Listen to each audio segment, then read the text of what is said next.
Hello बच्चों, कैसे हैं आप लोग। हमें उम्मीद है आप लोग ठीक होंगे। जैसा कि हमने पिछले क्लास में पढ़ा हुआ था सिपाही की माँ के फर्स्ट पार्ट्स में मदन मोहन के बारे में, जो कि सिपाही की माँ के एकांकी के लेखक हैं। यह एकांकी की विधा में लिखा गया है। यह कहानी जो है, इसकी विधा जो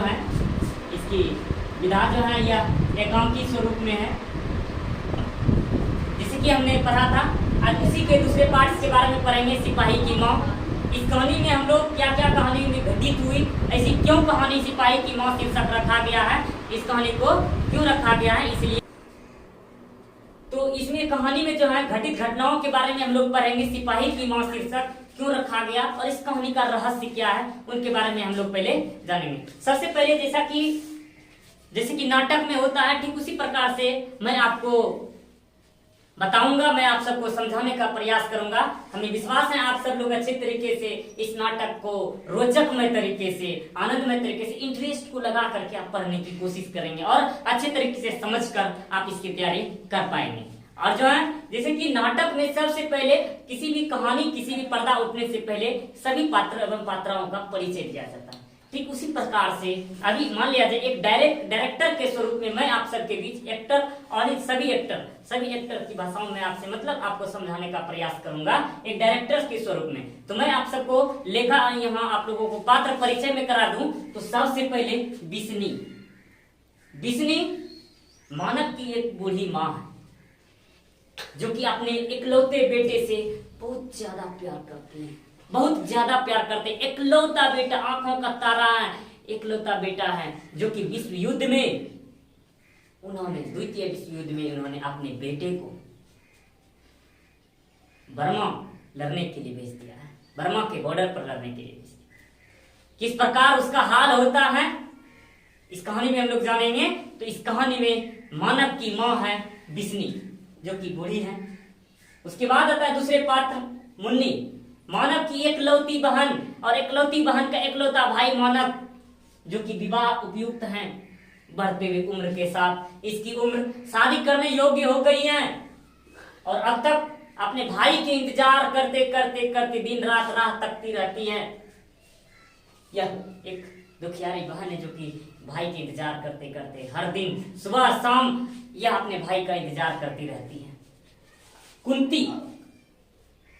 कुंती बिस्नी के घर का एक पड़ोसी है।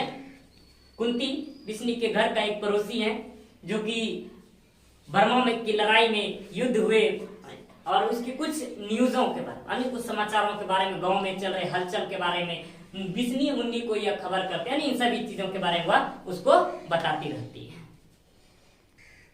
तो यह जो है कुंती बिस्नी की पड़ोसी, जो कि गांव में हो रहे हलचल के बारे में यह बिस्नी को अवगत कराती हैं और मुन्नी को बताते हैं कि गांव में कि कौन से लोग क्या सारे बातचीत कर रहे हैं, उन्हीं सब के बारे में या लोगों के बारे में यह अवगत कराती है और यह इसको बताती है।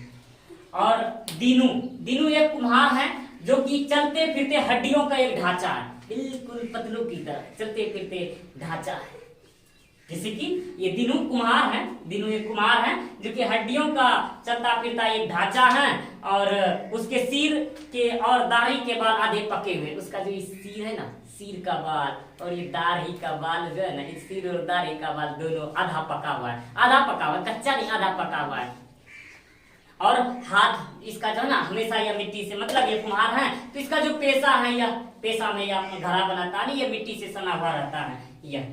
और इसमें एक लड़की 1 लड़की 2, यह जो है इस कहानी में 2 लड़कियां आती हैं, जो कि बर्मा के युद्ध क्षेत्र में जो लड़ी गई है, बर्मा देश से भागी हुई लड़की है, जो कि वहां की स्थितियों से या घबरा करके किसी प्रकार से वहां से भाग कर आई हुई है। मानव इस कहानी के बारे में जिस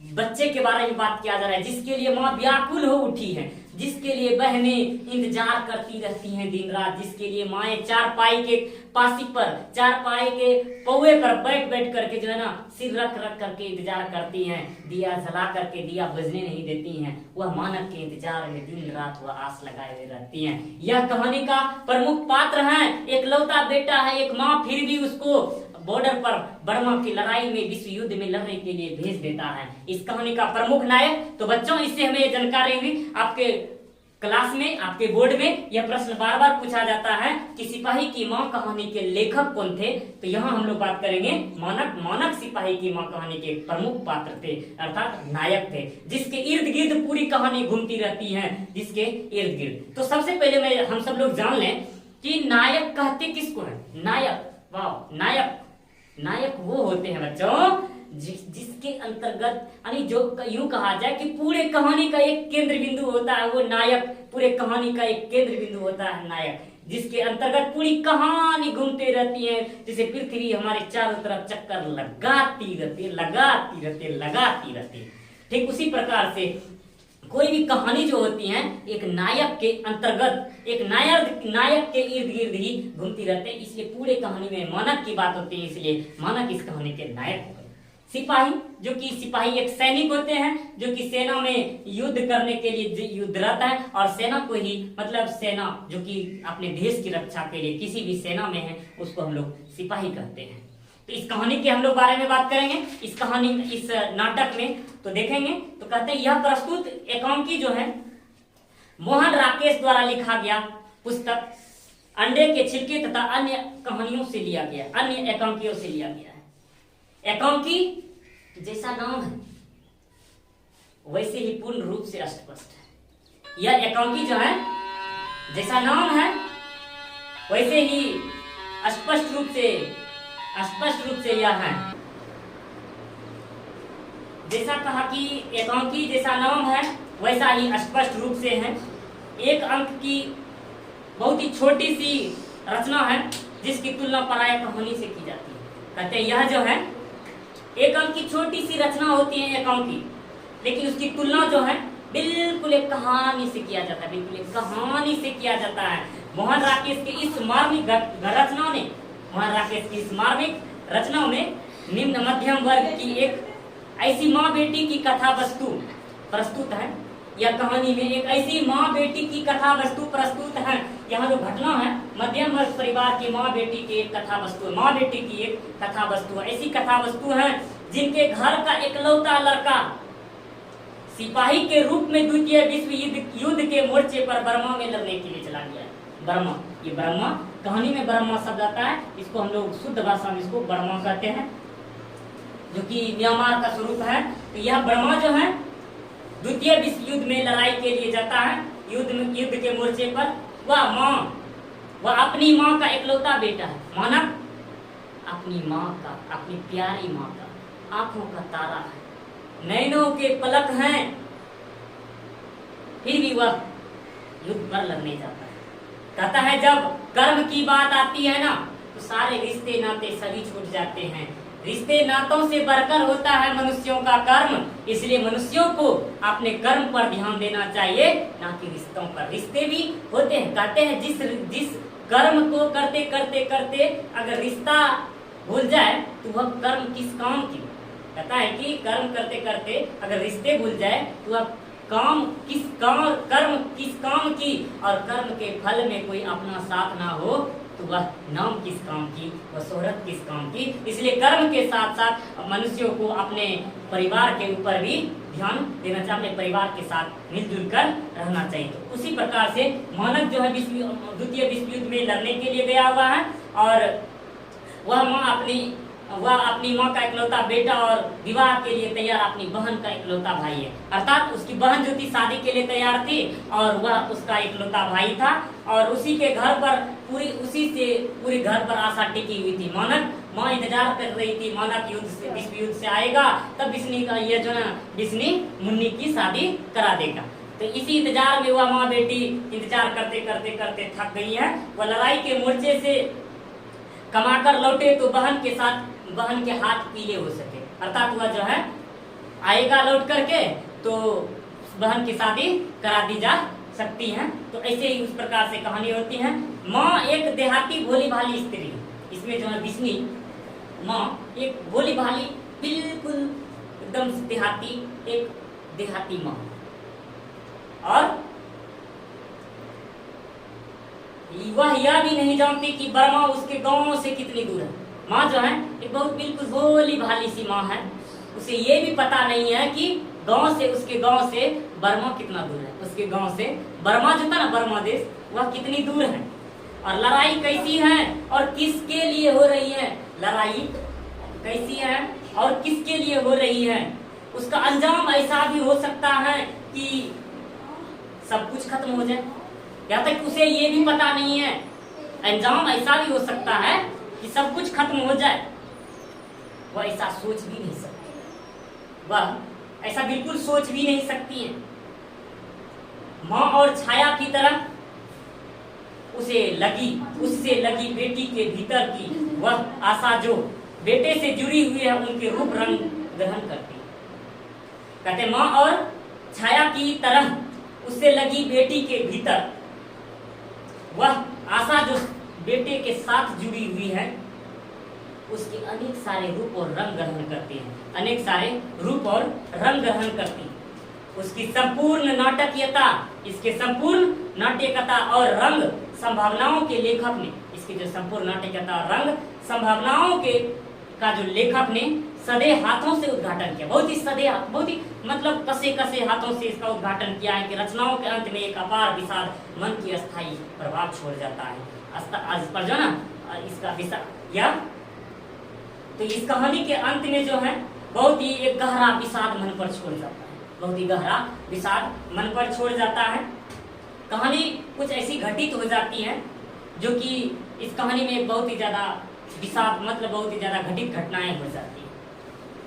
इस कहानी को हम लोगों ने सारांश के स्वरूप में पढ़े, हम लोग पढ़ेंगे नाटक के स्वरूप में, जिस प्रकार लाइन बाय लाइन दिया हुआ सिपाही की माँ पार्ट इस अगले चैप्टर में हम लोग अगले टॉपिक में पढ़ेंगे लाइन बाय लाइन कहानी के बारे में। तो इस कहानी से संबंधित प्रश्न आता है, आप सबके मन में यह सवाल आ रहा होगा कि आपके पाठ्य पुस्तक में प्रश्न है, आपके मन में भी ऐसा सवाल आ रहा होगा कि आखिर मुन्नी अपने भाई से इतना प्रेम करती थी, एक माँ जो अपने बेटे को कलेजे का टुकड़ा समझती थी, फिर भी वह अपने बेटे को युद्ध क्षेत्र में क्यों भेजती। हालांकि बिस्नी जो थी एक सीधी सादी औरत थी, तो इस कारण से, लेकिन उसका कुछ रीजन है। यह क्वेश्चन है आपका बच्चों कि बिस्नी मानक को युद्ध क्षेत्र में क्यों भेजती है, बिस्नी जो है मानक को युद्ध के क्षेत्र में क्यों भेजती है। आप सबके मन में सवाल आ रहा होगा, तो इन सवालों के जवाब हम जानते हैं। तो मानक की माँ अर्थात बिस्नी को मुन्नी की शादी करने के लिए पैसों की जरूरत थी, बिस्नी को मुन्नी की शादी करने के लिए पैसों की जरूरत थी, और पैसा कहीं से भी जो ना उसकी आपूर्ति मतलब नहीं सुझाता था, तो किसी प्रकार से पैसे की पूर्ति के लिए वह मानक को पैसा कमाने के उद्देश्य जो है, उन उद्देश्य के कारण उसको लड़ाई युद्ध के क्षेत्र में भेजता है, ताकि उसके द्वारा जो पैसा भेजे ना, उससे जो कुछ पैसा ऊपर हो, उससे कुछ इकट्ठा करके जो ना मुन्नी की किसी प्रकार से शादी करके जो ना अपने कर्तव्य से वह किसी प्रकार से छुटकारा पा लेगा और अपने आप को स्वर्ग के समान महसूस करने लगेगा। यानी एक माँ और भाई के लिए, पिताजी के लिए, एक माँ के लिए, यानी पिताजी के लिए बेटी की शादी को देखना कितने सौभाग्य की बात। उसी प्रकार एक भाई को, एक बहन को दुल्हन बनते हुए, एक माँ को, एक बेटी को, यानी माँ को बेटी का दुल्हन बनते हुए देखकर कितना सुकून मिलता है, वो माँ बाप समझता है। तो उसी प्रकार से हर माँ बाप की एक इच्छा ये होती है कि उसकी बेटी एक दुल्हन के रूप में सजे। तो ठीक उसी प्रकार से एक भाई भी उसीलिए उसको अपनी बहन की शादी के लिए, पैसों की पूर्ति के लिए उसको बर्मा के युद्ध में लड़ाई के लिए भेज दिया जाता है। तो उसी प्रकार से ऐसा इसलिए कि यहाँ जो है इस आधुनिक समाज में, ये जो आधुनिक मानव के अभिशाप रूपी जो कुकृत्य जो मनुष्यों का एक पेशा बन गया है आधुनिक समाज में, दहेज, ये दहेज रूपी लोभ जो है ना मनुष्य के भेजा में जो घुस गया है ना, उसके भेजा से निकल भी नहीं करता है। उसी प्रकार से गरीबी में यह बिस्नी, उसके परिवार हैं, इस दरिद्र रूपी समाज में, दानवता रूपी यह दहेज प्रथा जो है ना, इस समाज में दहेज के कारण से बहुत सारे उस गांव में, जहाँ मुन्नी और बिस्नी और मानक का गांव था, उस गांव में बहुत सारी ऐसी लड़कियां थी, ऐसी कन्याओं थी, सुबालाएं थी, जिसकी शादी तहत नहीं हो सकी। इन्हीं सब चीजों को मद्देनजर रखते हुए, इन्हीं सब मजबूरी के कारण से वह युद्ध क्षेत्र में जाता है। इस एकांकी के माध्यम से मोहन राकेश ने इस समाज में फैले हुए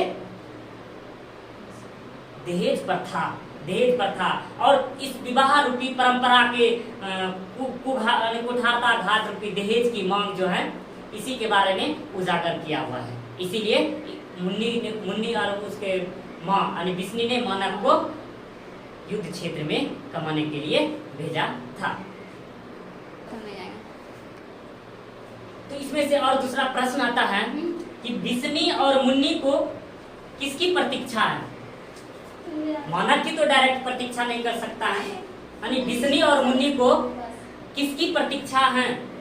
वे डाकिये की राह क्यों देखती है? मानव को यानी बिस्नी और मुन्नी को जो है किसकी प्रतीक्षा है और वह डाकिये की राह क्यों तकती है, क्यों देखती है? तो यहाँ सीधी आशा है, बिस्नी को अपने सिपाही पुत्र और मुन्नी को सिपाही भाई का प्रतीक्षा है। मानव का इंतजार, डायरेक्ट रूप से मानव का इंतजार, और साथ ही साथ उस डाकिये का प्रमुख रूप से मतलब इंतजार है। सबसे पहले डाकिये का इंतजार है, जो कि कुछ तो खबर लेकर के आएगा कि कब आएगा मेरा मानव, कब आएगा बिस्नी का पुत्र, कब आएगा मुन्नी का भाई। उस डाकिये का इंतजार है। और एकलौती माँ का पुत्र यानी जो है माँ का एकलौता पुत्र और उसका एकलौता भाई, वह कब आएंगे? वे डाकिये की राह चिट्ठी आने को देखती हैं। डाकिये का राह वह इसलिए तकती है ताकि डाकिया उसके लिए कुछ चिट्ठी लेकर के आएगा और उस चिट्ठी में कुछ ना कोई खबर तो होगा जो कि मानव ने उसके लिए लिखा होगा। क्योंकि उसके पिछली चिट्ठी में लिखा था कि वह बर्मा की लड़ाई पर जा रहे हैं। अर्थात पिछला जब चिट्ठी कुछ दिन पहले आया हुआ था, बहुत दिन पहले आया हुआ था, उसमें मानव ने बताया हुआ था कि वह जो है बर्मा की लड़ाई में जा रहा है, इसलिए आने में वह देर होगी। माँ और बेटी किसी अनिष्ट की शंका के कारण, माँ और बेटी किसी प्रकार की अनहोनी ना हो जाए, किसी प्रकार की अनिष्ट ना हो जाए, इसी शंका के कारण माँ और मुन्नी जो है मानव का राह तकते हुए इंतजार करती रहती है। अब माँ का दिल है ना, तो बच्चों माँ का दिल है, माँ का दिल सबसे बड़ा होता है। इस दुनिया में सबसे बढ़ करके माँ होती है। कितने भी कुछ हो जाए, माँ का साथ कभी नहीं छोड़ना। माँ है, इसलिए माँ को हमेशा, क्योंकि बेटा युद्ध पर गया, माँ को हमेशा चिंता लगी रहती है। माँ को हमेशा चिंता सताए जा रहे हैं कि बेटा किस हाल में होगा और कैसे होगा। तो बच्चों आपका अगला सवाल है कि मानव और सिपाही एक दूसरे को क्यों मारना चाहते? बर्मा की युद्ध में लड़ने गया है ना, युद्ध में कोई किसी का चेहरा फेस देखने तो नहीं गया होगा, यहाँ एक दूसरे को युद्ध करने के लिए गया है। कहते हैं मानव और सिपाही एक दूसरे को क्यों मारना चाहते, क्यों? अब तो ये जाहिर सी बात है कि जब दो देशों की सेनाएं लड़ती है ना, तो वो दोनों एक दूसरे के जाने दुश्मन होते हैं।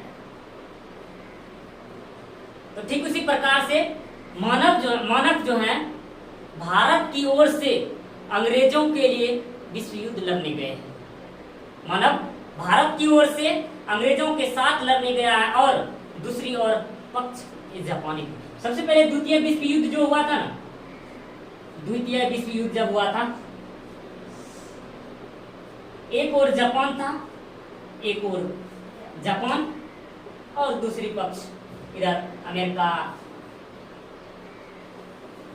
रूस, इस प्रकार से जो था ना इंग्लैंड, इसी तरह से या इंग्लैंड की तरफ से जो था ना मानव अंग्रेजों की तरफ से या द्वितीय विश्व युद्ध में भारत की तरफ से अंग्रेजों का साथ देने के लिए गया हुआ। और क्योंकि सभी सेनाएं इसलिए एक दूसरे के दुश्मन होते हैं क्योंकि सबको अपने अपने कर्म की परी है, सबको अपने अपने मातृभूमि से, सबको अपने अपने जन्मभूमि से प्रेम है। इसीलिए कोई भी अपनी मातृभूमि की रक्षा करने के लिए संपूर्ण प्रयास करता, अपने जी जान को भी निछावर कर देता है। ठीक उसी प्रकार से इसीलिए दोनों सैनिक एक दूसरे के प्रतिद्वंदी